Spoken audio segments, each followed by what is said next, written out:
Welcome, everyone. We will get started. Welcome to the December Scholar Session webinar. As you know, I'm Michaela Titus. I'm the Executive Director of the Northeast South Dakota AHEC, and we also have Hannah on as well from the Southeast South Dakota AHEC. Hi, everybody.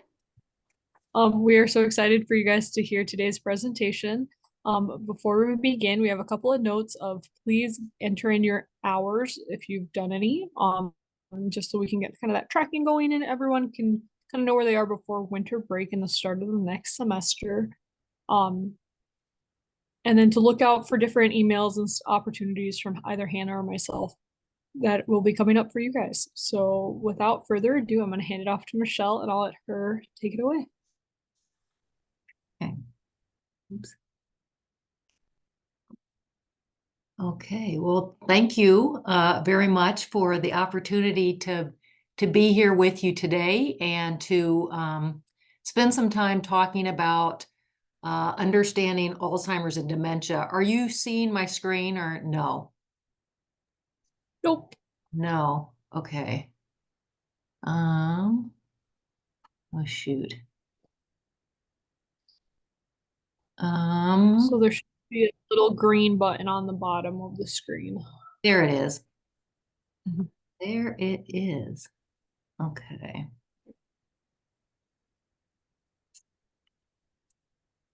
Are you able to see it now? Okay. Yes. Yep. Okay, perfect. Thank you. Yeah. So just appreciate the opportunity to come and spend some time with you this evening, talking about understanding Alzheimer's and dementia. This is one of the education programs that's presented by the Alzheimer's Association. So as Michaela said, my name is Michelle Kuttner. I serve as the State Program Director for the South Dakota chapter of the Alzheimer's Association. So for those of you who don't know, the Alzheimer's Association provides services at no cost to people living in all 66 counties in South Dakota. And some of these services include areas that I'm responsible for, including individual consultations, information and referral, as well as we have access to a 24/7 helpline that I'm going to talk about a little later. And we provide support groups and community education programs like the one that we're doing here tonight. So really, this program is designed for individuals that are interested in learning more about Alzheimer's and other dementias. We're going to hear some videos where we hear from some dementia experts, and we'll also get perspectives from people who are living with dementia and their care partners. Now, we tend to use the term care partners for people who are supporting individuals living in the early stage because their needs may be more support and not really care, but more supportive services. So let's take a look now at what we're going to cover today. So really today's program is kind of a high-level, top-down look at understanding Alzheimer's and dementia. So you can see here when you look at, we have several learning objectives, but I think they're important in order to understand the disease. So we'll talk about how are Alzheimer's and dementia similar and how they're related and how they're different. We'll talk about how Alzheimer's affects the brain. We're going to talk about risk factors, stages, what's happening in the era of treatment. We are really excited at the Alzheimer's Association about some of the treatments that are actually available now. We don't have a cure, but we'll talk more about kind of the treatment area and what's been happening. We're going to talk about research as well. There's a lot of research happening, and that's exciting too. And then just want to leave you with some resources that are available that you can share with others who may have a loved one with Alzheimer's, or you may have a friend or family. So we certainly here at the Alzheimer's Association don't want anyone to feel like they're going through this disease alone. So let's first and foremost talk about the impact of Alzheimer's. Alzheimer's disease is a global crisis. and you're likely hearing more and more about it in the news and in your personal lives. So we're going to start by testing your knowledge. So you'll see that we have some questions throughout today's program, and we'll use those to help us have a discussion. So want to ask you to think about this question. How many Americans are currently living with Alzheimer's? We know that worldwide, an estimated 55 million people are currently living with the disease. Now, if you picked, we're going to pick this and see if this is correct. Okay, so if you thought that it was more than 6 million people, you are correct. That's how many Americans are currently living with Alzheimer's disease. And what's important to know is we don't currently have a cure. So that number is projected to reach 13 million by the year 2050 if we don't discover a cure. So we're going to do another question, because for those of you who know about Alzheimer's and dementia, it not only impacts the person living with the disease, but it affects their family and their caregivers. So if you think about this question, just think, how many Americans do you think are providing currently unpaid care for people living with Alzheimer's or other dementias? So I'm just going to pick one here, and it'll take us to the right. So if you thought it was this one, we'll see. No, it's actually a little less than that. We know that unpaid caregivers, we have a lot of them, right? Over 11 million of these individuals that are helping to care for people. And we know that it affects caregivers both at home and at work. So actually more than 80% of care is provided at home, and that's delivered by family members, friends, or unpaid caregivers. Now, over half of employed caregivers are reporting that this is impacting their work in terms of they're having to go in late, they're having to take time off, or maybe they have to quit altogether because of the caregiving demands. We know that this is an expensive disease in terms of these caregivers are providing care that's valued over $272 billion. So this disease has a personal impact on individuals facing it, as well as a financial one. So it's important that people understand the impact of this disease. I want to share just a short video clip with you on knowing the facts.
So I'm hoping that you could see and hear that well. And as you think about what you just saw in terms of the facts, some of the information may have been surprising to you, and others of the information may not have been. But I wanted to share this with you. You can find this at alz.org/facts.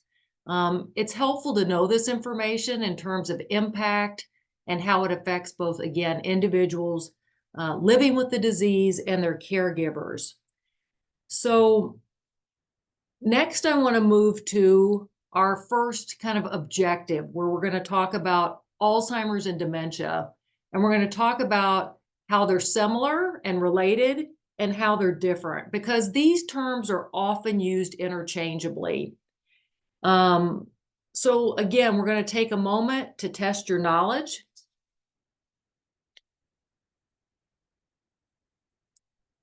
So this is maybe simpler in that it's a true and false. So do you think that Alzheimer's is a normal part of aging? If you said false, you would be correct. Alzheimer's disease is really more than memory loss. It's a progressive and fatal brain disease that kills nerve cells and tissues in the brain, affecting an individual's ability to not only remember, but to think, plan, and ultimately function. So I like to tell people, remember when you think about Alzheimer's that it's a progressive brain disease. We're going to have another question here. So, how many of you think that this is true? And how many of you think it's false? So you have a 50-50 shot. I'm going to pick false and just see what it tells us. No, the actual answer is true. Now, although it is much less common, people younger than age 65 could also develop Alzheimer's. This form of the disease is called younger onset Alzheimer's or early onset. It affects about 250,000 people currently. So the numbers are fewer, but it's not just an old person's disease. So I wanted to share that. So now we're going to watch a video from one of our experts who does a really nice job talking about Alzheimer's and dementia and how they're related. Dementia is the umbrella term for an individual's changes in memory, thinking, or reasoning. There are many possible causes of dementia, and Alzheimer's is the most common cause. Other causes of dementia are vascular dementia, which is marked by changes in the blood flow and the blood vessels in the brain. Dementia with Lewy bodies, identified by specific brain changes throughout the brain that include the buildup of a protein known as alpha-synuclein. And frontal temporal dementia, which is marked by brain cell loss in the front sections of the brain or the frontal lobe. Each type of dementia may have distinct characteristics to cause specific behaviors in the individual, but there is also some overlap in behaviors among the types of dementia. I like that visual there because I think it gives us a good idea. You see that picture of the umbrella. So it's really dementia as an umbrella term. And you saw that Alzheimer's is the most common form of dementia. So I think a lot of times those terms are used interchangeably because of that. However, you did see that there are numerous other types of dementia, and each has different causes and symptoms. So those are just a few of the classifications there. So let's now look. Certainly having the diagnosis of Lewy body was helpful in our planning because we began to understand where this was coming from in the brain, where otherwise we would not have known. Like we knew something was happening, but what was it? To give it a label actually helped, although it was a big umbrella. It explains some of the characteristics and symptoms that we were experiencing and seeing. So a diagnosis of dementia requires further testing to identify the specific disease or condition causing the symptoms. So it's really important to seek an accurate and early diagnosis. So you just heard from Gail, who was a care partner, and how it was so important for her to know more about her husband's diagnosis. Now, hers was not Alzheimer's, it was Lewy body dementia. But why it's so important to get that accurate diagnosis, because each form of dementia may be a little bit different. So while there's not yet a cure for Alzheimer's, there's great value in seeking that accurate diagnosis. When you do this, it gives you access to treatment options, opportunities to get resources and support, and actually more time to plan for the future. So to kind of recap this session or section here, really we know now that dementia is that general term for a collection of symptoms. We know Alzheimer's is the most common cause of dementia, which is why those terms are sometimes interchangeably used. We still are trying to dispel the myth that Alzheimer's is not a normal part of aging. People think it's normal for people to get Alzheimer's just because they get older. And to really think about this disease as a progressive brain disease. So what's actually happening inside the brain? The brain is our most complex organ. It's very powerful despite weighing only 3 pounds. Let's hear from an expert now about how Alzheimer's affects the brain. More than 100 years ago, Dr. Alzheimer described specific changes in the brain, what we now call the formation of plaques and tangles.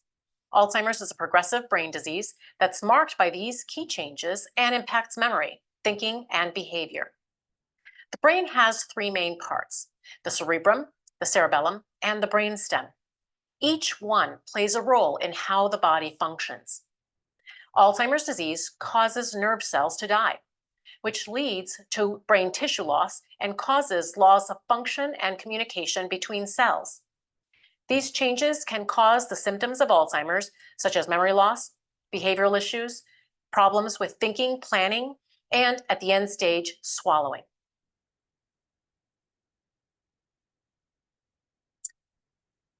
So in this section, we really hear about this is not a new disease. This was described over 100 years ago, and we know that Dr. Alzheimer described specific changes that were happening in the brain with the formation of plaques and tangles. We know that Alzheimer's causes nerve cells to die, which leads to that shrinkage in the brain. And when we actually look at pictures of the brain, you can see that actual shrinkage. And that helps us to better understand why people can't do some of the things they used to be able to do. They've lost those abilities because the brain is shrinking. And those changes result in the person, again, not only memory, but thinking and behavior. So I often get asked about risk factors. What are the risk factors for this disease? Well, everyone with a brain is at risk of developing Alzheimer's disease. However, there are a few known factors that increase a person's risk of developing this disease. Let's see if you know which one is the most common. So we're going to have another question here. Now, I will tell you the key with this question is what is the greatest known risk factor? So if you picked age, you would be correct. Now, all of those are risk factors. So all of the 3 that were listed there, genetics, family history, and age are all risk factors. But age is the greatest known risk factor. So after age 65, you can see that the risk of Alzheimer's doubles every 5 years. And then 34% of people age 85 and older have Alzheimer's. So let's hear a little bit more from one of our experts about these risk factors. Alzheimer's disease is marked by specific brain changes that result in the clinical changes in individual experiences. That is, changes in memory, thinking, or reasoning. And ultimately, Alzheimer's is fatal. The exact cause for these changes is unknown, but there are some hints as to what may contribute to an individual's risk. Age is the greatest known risk factor for Alzheimer's. And when we look at populations of people, we see an increased risk over the age of 65. However, Alzheimer's is not normal aging. Family history is also a known risk factor.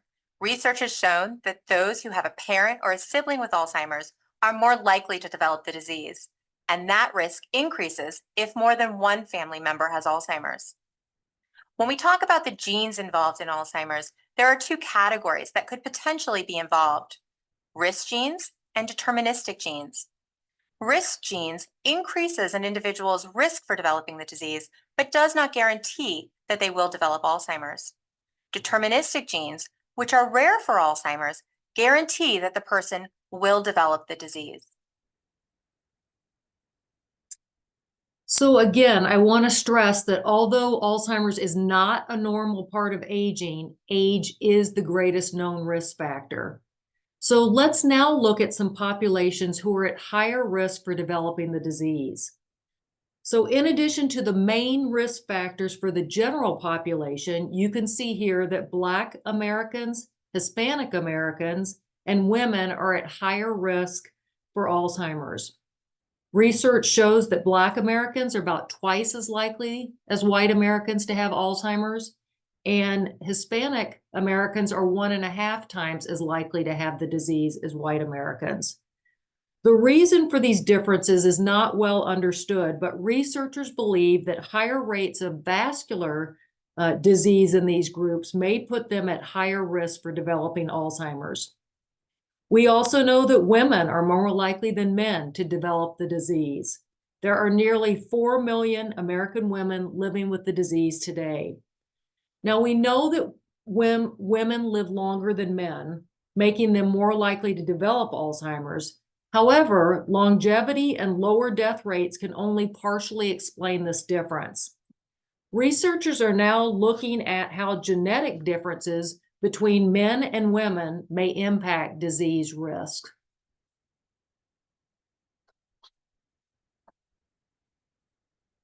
So we heard a lot in this section about risk factors, with age being the greatest risk factor. But also family history. We heard that having a parent or a sibling increases our risk. We know about risk genes and deterministic genes and the role they play associated with Alzheimer's, and that certain populations are at an increased risk. So next, we're going to move into talking about the stages of Alzheimer's, which you may be familiar with. I do want to say that no two individuals experience the symptoms and the progression of Alzheimer's disease in the same way. So let's hear from some individuals who are living with the disease as they describe what it's like to live with this disease. Math, I can't do a simple tip anymore. You know, I sit there, I stare at it. It's crazy what numbers I can't deal with anymore. And in some ways, that's the disease to me. The other thing that I've increasingly been struggling with are words, which I've dealt with words my entire life. You know, as an avid reader, as a reporter, as a writer.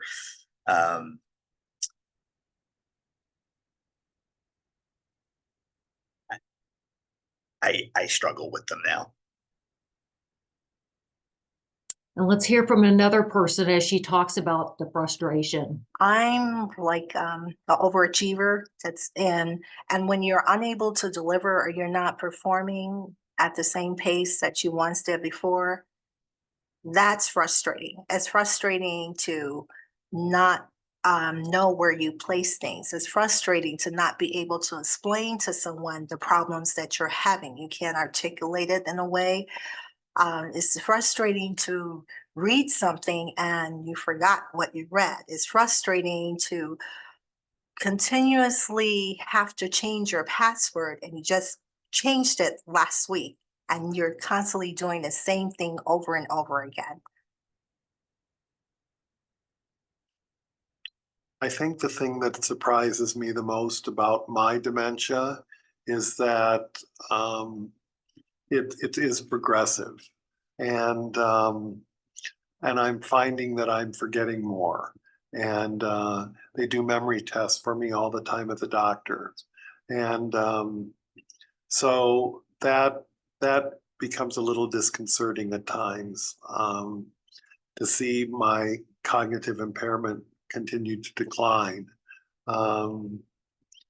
But again, I really have hope. I don't live really in the future. I can't live in the future. I can't worry about what the future is going to bring. I have to live for today. So I think it's really important that we hear from people that are living with this disease so that we can know kind of what some of their struggles or frustrations are. And we just heard from 3 different individuals that are in the early stages of the disease. So symptoms worsen over time for everyone. However, people progress through stages at different rates as their abilities change. On average, a person with Alzheimer's lives 4 to 8 years after diagnosis, but can live as long as 20 years depending on other factors. My grandmother had this disease, and I think about her. She lived 10 years after diagnosis because she did not have any other medical conditions. So let's now look at the progression of the disease. So we really think about Alzheimer's disease being a continuum.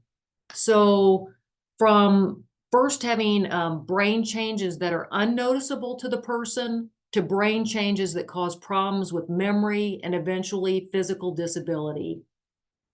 So you can see on this continuum 3 broad phases shown in teal, orange, and purple.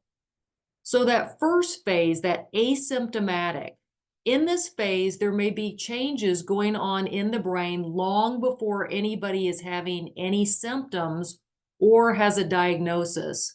So we know now that people can have this disease and not show symptoms 10 to 20 years before we start seeing changes. So this is really hard. This means that there are biological changes happening that we can't see. As the disease progresses, the person will begin to experience mild symptoms, but will still be able to independently perform most activities of everyday living. So the person may be diagnosed with what's called MCI, or mild cognitive impairment. Now, some individuals living with MCI go on to develop dementia due to Alzheimer's. However, others will not. Now, in that third phase, which is the purple color, people who do develop dementia due to Alzheimer's will experience more serious changes in memory, thinking, and behavior. This phase is further broken down into what we call mild, moderate, or severe, or you may be more familiar as early, middle, and late. These stages reflect the degree to which symptoms interfere with the person's daily activities. Now, I do want to stress, because I think this is really important, that the stages are general. And because each person living is unique and has a unique experience, we can't always place somebody into one specific stage. In fact, some people may exhibit symptoms that overlap the stages. I do think the benefit of stages, though, allows us to gain an understanding of the progression of the disease. Now, as the disease progresses, the individual's behaviors will change, as does the role of the caregiver. The stages can help caregivers prepare for what to expect and how to best respond.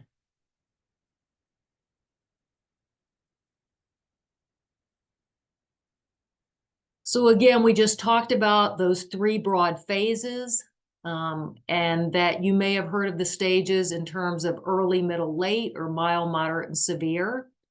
I always stress that no 2 individuals experience the same symptoms or progression, because each of us are unique individuals. So if we got the disease, we wouldn't all experience it the same way, and that people progress through the stages at different rates. So now we're getting into FDA-approved treatments. So until recently, the only treatments available helped with some cognitive symptoms of Alzheimer's. So these on this slide would be those medications that you see in the middle from 1996 to 2014. These treatments helped address symptoms of Alzheimer's, but they didn't, they're certainly not a cure. and they only helped kind of address those symptoms. It didn't slow the progression of the disease. It only helped to treat the symptoms. Now, what's exciting is that in 2021, aducanumab or Aduhelm was granted accelerated approval by the FDA. This is the first treatment that addresses the underlying biology of Alzheimer's disease. Unfortunately, Medicare coverage of this drug is very limited. But what I want to stress is these new treatments, and aducanumab is one, and you may have also heard of lecanemab. These medications are exciting because these are drugs that change disease progression, meaning that they slow the decline of memory loss and thinking as well as function in people living with Alzheimer's. Now, these newer treatments are really targeted for people in the early stages of the disease. So when we go back and we talk about the importance of an accurate diagnosis and getting a diagnosis early, that's because certain treatments may only be available for people in the early stages. So this gives them an opportunity to talk with their healthcare professional and see if these treatments are appropriate to them. So because everyone experiences Alzheimer's differently, these treatments are going to work in varying degrees and are not effective for everyone. But what's really important is we really encourage that you need to have a conversation with your healthcare professional to see if these treatments are an option for you. So we're really excited here at the Alzheimer's Association that even though we don't have a cure, we're starting to have treatments that actually slow the progression of the disease. Now, in terms of research, in the last decade, researchers have really made enormous strides in understanding how Alzheimer's affects the brain. These insights point to promising new strategies for treatment, prevention, and diagnosis. So let's hear a little bit now from Dr. Snyder and Dr. Kurilla, and also two care partners about the importance of research. This is an incredibly exciting time in Alzheimer's and dementia research. The advancements that we've made in the last decade to understand the disease as a continuum, meaning that the biological changes are starting a decade or more before someone is experiencing the changes in the memory and thinking. This sets the stage for possible prevention. The idea that when we have the tools to identify those individuals at the earliest time point, and when we have the interventions to target individuals at that earliest time point, we can intervene to stop or slow the progression of the disease before an individual loses their memories. Growing evidence indicates that people can reduce their risk of cognitive decline by adopting key lifestyle habits. More and more research shows that factors like exercise, nutrition, and aggressive management of cardiovascular risk factors may impact our ability to slow cognitive decline as we age. And through current studies, we're exploring how certain lifestyle factors may even reduce the risk of developing Alzheimer's and dementia. So I want to point out there, she's talking about things like modifiable risk factors. What are those things that we can control? You know, we can't change the fact that we're all getting older. We can't really change our family history or our genetics. But as she mentioned, we can control things like our diet, protecting our head, managing certain conditions like diabetes and our blood pressure. So there are things that kind of those healthy habits for the brain. So again, what I like to tell people is what's good for the heart is good for the brain. So we want to think about throughout our whole lifespan, what are we doing that we have control that might help reduce getting this disease? A lot of hope does come from the Alzheimer's Association, all the research that is being done. Even though there is not a cure today for the disease, I know in my heart there is going to be a cure one day. And I know we're getting closer for that cure. Because even if you fail in a research study, you learn from that failure in the research study. that failure always brings progression. It's nice to see the association spearheading in many ways the emphasis on getting the money at the federal level and at the private sector to get the research done so that someday there will be an effective treatment, hopefully cure, hopefully prevention. So as we just heard, there's really a lot of hope for where we're headed with Alzheimer's research. One of the key ways for us to keep research moving in the right direction is really through clinical studies. Scientists are looking for new ways to treat Alzheimer's, and there are many drugs currently in the research pipeline. Recruiting and retaining trial participants is now the greatest obstacle for us, other than funding, to developing the next generation of Alzheimer's treatments. Let's hear from some experts about the importance of these clinical trials, or clinical studies, excuse me, for the future of Alzheimer's treatments. Participating in a clinical study is one way that everyone can get involved in a very direct way in the fight against Alzheimer's disease. And for people who currently have dementia or Alzheimer's disease, there are some additional benefits. You get access to very close medical care. You also may be among the first people to have access to the treatments that will eventually prove to work. You might hear the phrase negative trial, which means it didn't hit the endpoint. It didn't result in an FDA-approved treatment for the disease. But I think the only negative trial is one that doesn't provide us with valuable information. If the trial is well designed and is a good scientific experiment, we can get extremely valuable data that can help plan the next trial and make it even better than the last one. And it gets you that much closer to that FDA-approved drug, to that effective treatment, and maybe someday even prevention. So as we heard, everyone can help to advance Alzheimer's research. The only way to make sure that future treatments are effective for people of all races and ethnicities is to increase participation in clinical research. So let's take a look now at an Alzheimer's Association service, it's called Trial Match, that can help people find studies. By participating in clinical research, you can move us toward methods of treatment and prevention for all those affected by this devastating disease. Alzheimer's Association Trial Match is a free clinical studies matching service for those with dementia, caregivers, and healthy volunteers. To start, simply create a confidential user profile and receive a list of studies that may be a match for you. Don't just hope for a cure, help us find one. So clinical studies really are that key.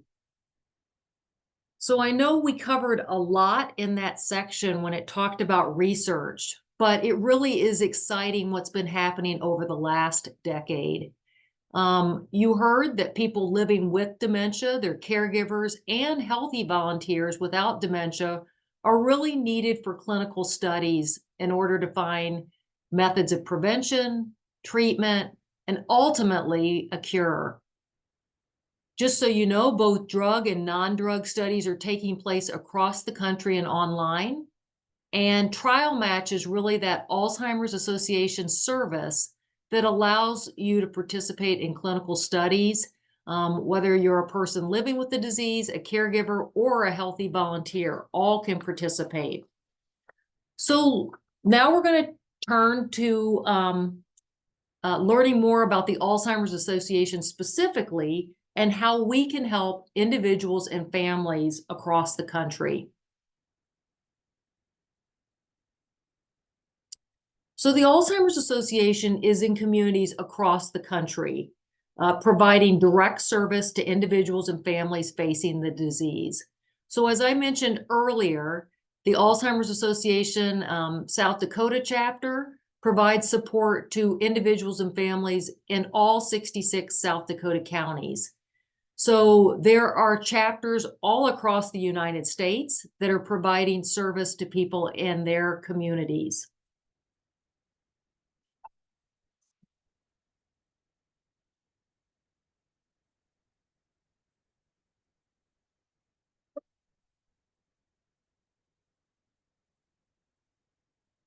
So we're excited in terms of helping to lead the way to end Alzheimer's and all other dementia by accelerating global research, driving risk reduction and early detection, and really maximizing quality care and support. So as you can see, our vision is really a world without Alzheimer's and all other dementia. Now, what I want to take a little bit of time here is to draw your attention to some key resources. This might be helpful to you to know about, maybe for a friend, a family member, someone in your community who may be living with diagnosis or with dementia, excuse me, or recently diagnosed. So I want to tell you about three key resources. And I want to tell you that all of our resources and services are free. So the association 24/7 helpline, which I mentioned a little earlier in the program, we have an 800 number, 800-272-3900. This key resource is really key for connecting you to information and support. This is available 365 days a year, 24/7, so that people, anybody, the public, somebody living with the disease, a professional caregiver, a family caregiver, anyone can call this number to get access to highly trained and knowledgeable staff who can help with education, decision-making support, crisis assistance, or resource identification. These are master's level clinicians available around the clock to provide in-depth care consultations for individuals and their families. And I want you to know that individual help is available in over 200 languages on this helpline. So I want to take a look here at a clip of someone who has used the helpline, and let's hear how it helped him. I've had a couple of phone calls that I've been able to make in to the call center. When I've had a couple of quick questions that I wanted to ask. You know, there's been a couple of nights, 2 o'clock in the morning, you have questions, you have anxieties, and I was struggling dealing with them, and it's amazing. It was one of the best things I ever did was keeping the call center on my favorites now. Just to know that there's somebody you can call who is aware of what you're going through. Yeah, so please know if there's anyone you can share that with. We certainly don't want anybody to feel like they're on this journey by themselves. And we know that situations come up in the middle of the night and on weekends, and so we want to always have someone available. Want to tell you about our website, alz.org. This is often the first stop for individuals following a diagnosis of Alzheimer's or another dementia. On the website, there are sections for people living with the disease as well as caregivers. So let's hear from Teresa, who's living with the disease, about how she's used the website to get information. When I went to the Alzheimer's Association website, which is alz.org, then I was trying to find out more about what was Alzheimer's, what really is this disease, what is younger onset Alzheimer's, what is dementia, is there a cure, how long has this been around, how many people are affected by this, where can I go for resources, where can I go for help, what do I do with this? How can I handle this? Is there more people like me out there? Is there someone that I can talk to if I need to? And there I found the support line that's 24 hours a day. And there I found where I can go for workshops, where I can go and read things and postings that people have done, where I can find out what events is happening in the Alzheimer's Association, where I can see how it's affecting people around the globe. And then third, I want to tell you about the Alzheimer's Association and AARP Community Resource Finder. Here you can find a wealth of community-based resources available in your area, including long-term care and community-based services, local association offices and their offerings of programs and services. So programs like this are listed on alz.org/CRF. So if you're looking for educational programs that are happening either virtually or in person in your community, you can find them at this site.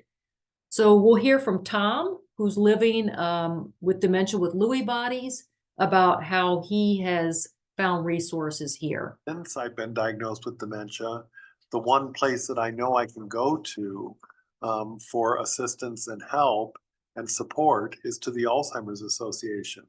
There are people there that I know by name that I can contact if I'm having a difficult time or if I'm struggling to find some resource, that they will provide that to me. Okay, great. And next, we're going to look at, since we've taken a basic look at Alzheimer's disease and what resources are available, we're going to talk about ways that individuals can help to join the fight.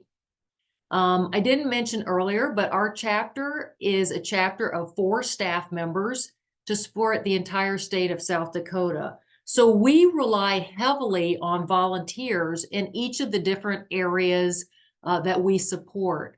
So if you know of someone that would like to get involved or you would like to get involved, I just wanted to share a little bit about volunteer opportunities and kind of our different areas that we support. So certainly we have people that are able to become community educators, and they're able to lead programs like the one you're hearing tonight. We have people who volunteer that want to serve on a local walk committee or be involved with the walk, and we'll talk a little bit about that.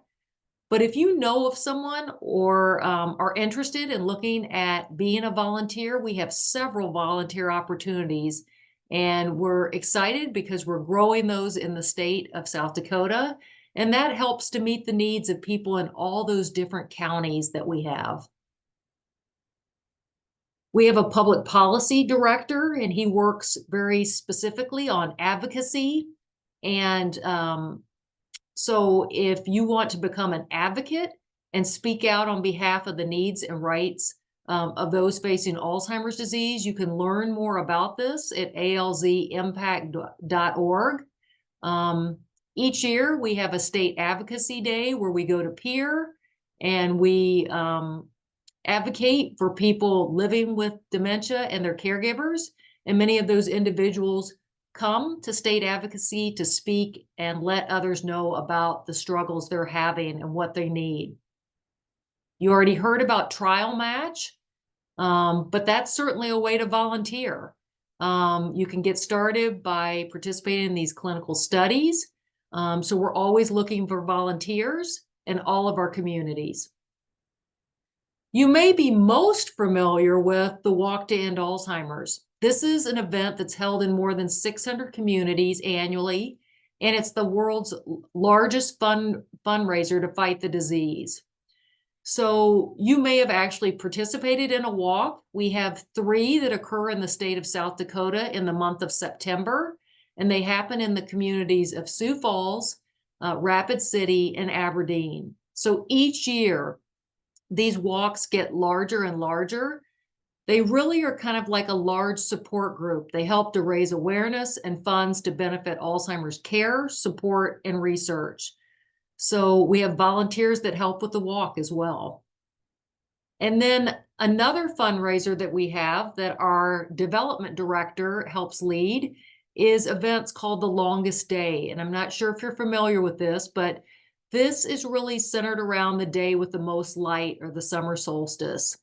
And on this day, because it is the longest day, and we know that caring for someone with Alzheimer's can feel like the longest day, this is another fundraising opportunity where people can raise funds and awareness for the care, support, and research efforts by participating in an activity that they really enjoy doing, or maybe their loved one really enjoyed doing. So it's in honor of them.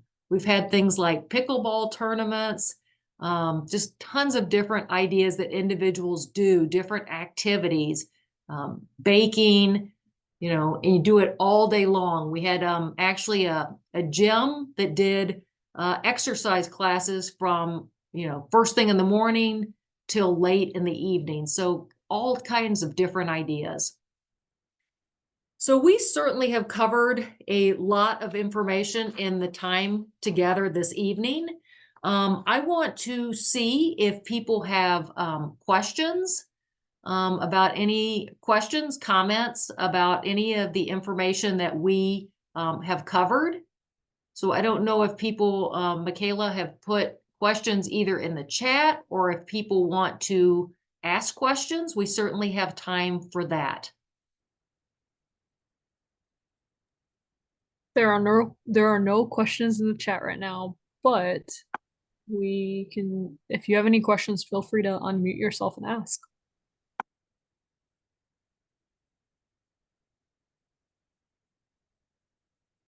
I'm curious to know, for the group that's on the call tonight, how many of you know someone or you personally have been affected by this disease? Yeah, I'm seeing hands.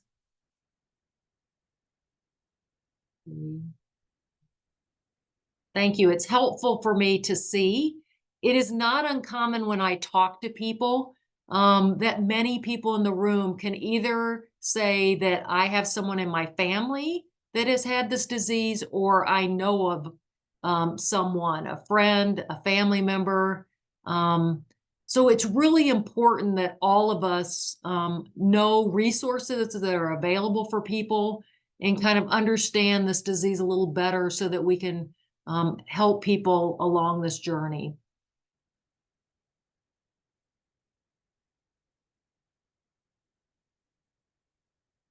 So we're not seeing any other questions, huh?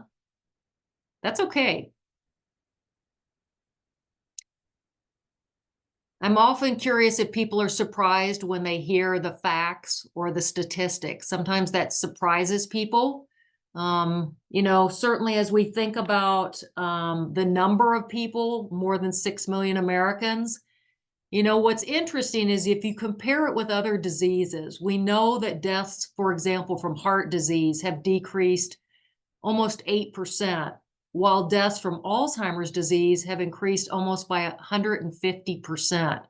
And that's because, you know, as we're making strides in different areas, and, you know, with treatments and hopefully ultimately a cure, we can see numbers decreasing for Alzheimer's. We don't have that yet, but we're really excited about what's happening with the new treatments, and people that are on the treatments talking about how it's extending their life to be able to do those things that are really important to them. Maybe it's going to a family member's wedding or seeing the birth of a grandchild. So it's really key. I think something might have come in here.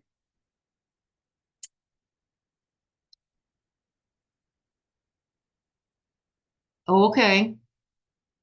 So there was a comment about had not heard of the new medication, aducanumab. Yep. And that was again came out in summer of June of 2021. Again, I want to stress that that is for people in the early stages of the disease, and it helps to slow the progression. And we're seeing by about 5 to 7 months, but it's different for each person. So that's really important. And then there are other medications. You may have heard in 2023, lecanemab was the second medication. Are there any programs designed to help the caregivers cope with Yes. So I would say a couple things with that. Throughout the state of South Dakota, we have caregiver support groups in many communities. These are great programs that help caregivers talk about the struggles that they're having, hear from others about what they're doing, what has worked, what hasn't worked. And those are really geared toward families. We do have currently an early stage support group in Sioux Falls that's for the person living with the disease and their family or caregiver, care partner, I should say, care partner. It's for both of them, and they come to the meeting and they sometimes split off so that the people living with the disease can talk to each other to talk about kind of what they're experiencing and how learn from each other.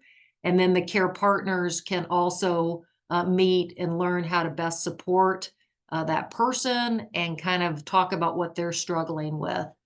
We also have online programs for people on our website that families can take on demand if they're not able to attend a virtual or a education program.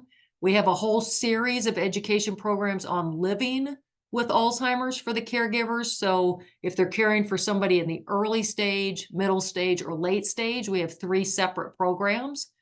So yes, there are quite a few things that you will find available on our website if you look there about resources. So lots of resources for families and those individuals living with the disease.